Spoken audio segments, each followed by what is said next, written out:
আসসালামু আলাইকুম শিক্ষার্থীবৃন্দরা। আজকে আমরা আলোচনা করব পঞ্চম শ্রেণীর আমার বাংলা বইয়ের শব্দ দূষণ লিখেছেন সুকুমার বড়ুয়া। শব্দ দূষণ পাঠটি 42 পৃষ্ঠায় রয়েছে। পাঠটি তোমরা পড়ে নিবে। তো আমরা এখন অনুশীলনীতে চলে যাই। 1 নম্বর প্রশ্ন বলেছি শব্দগুলো পাঠ থেকে খুঁজে বের করি, অর্থ বলি। এই এখানে যে 4টি শব্দ দেওয়া রয়েছে এই শব্দগুলো অর্থ পাঠ থেকে খুঁজে বের করতে হবে এবং অর্থ করতে হবে।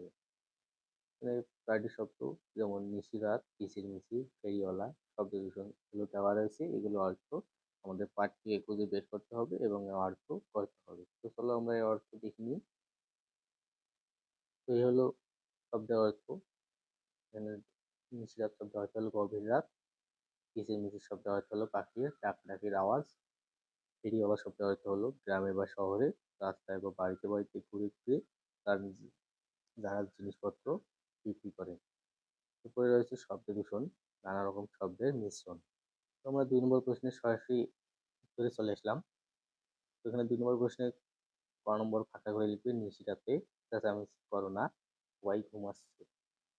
তো খ নম্বর ভোরবেলাতেই পাখির কিচিরমিচির শুনতে শুনতে আমার ঘুম ভাঙে। ক নম্বরে বলেছে ফেরিওয়ালা হাঁক দিচ্ছে থালা বাসন চাই।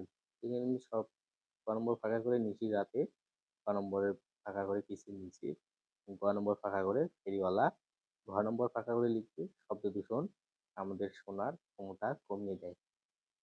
এই হলো 2 নম্বর প্রশ্নের উত্তর। তো তোমরা সরাসরি 4 নম্বর প্রশ্নে চলে যাও।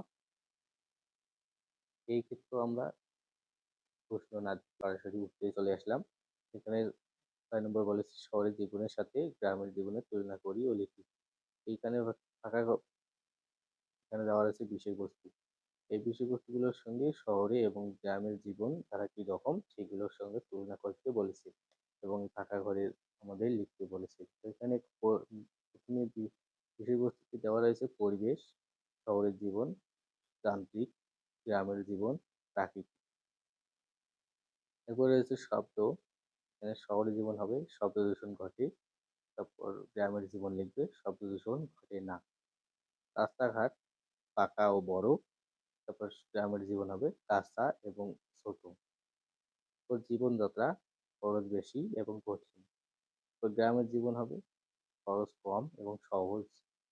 তো হাট বাজার শহরে জীবন বেশি, গ্রামে কম। এই হলো আজকের পাঠের উত্তর। আমরা এভাবে 3 নম্বর প্রশ্নের উত্তর করে নিই। আমরা আগামী ক্লাসে দিয়ে দেবো ইনশাল্লাহ। এতে কোনো চিন্তার কারণ নেই।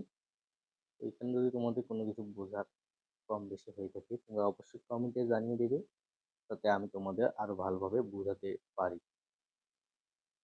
তো আজকের ভিডিওটি কেমন হয়েছে, তোমাদের কিরকম লেগেছে এটি কমেন্টে জানিয়ে দেবে এবং তোমরা কোন পার্টটি সবার আগে দিতে চাও সেটি কমেন্টে জানিয়ে দেবে।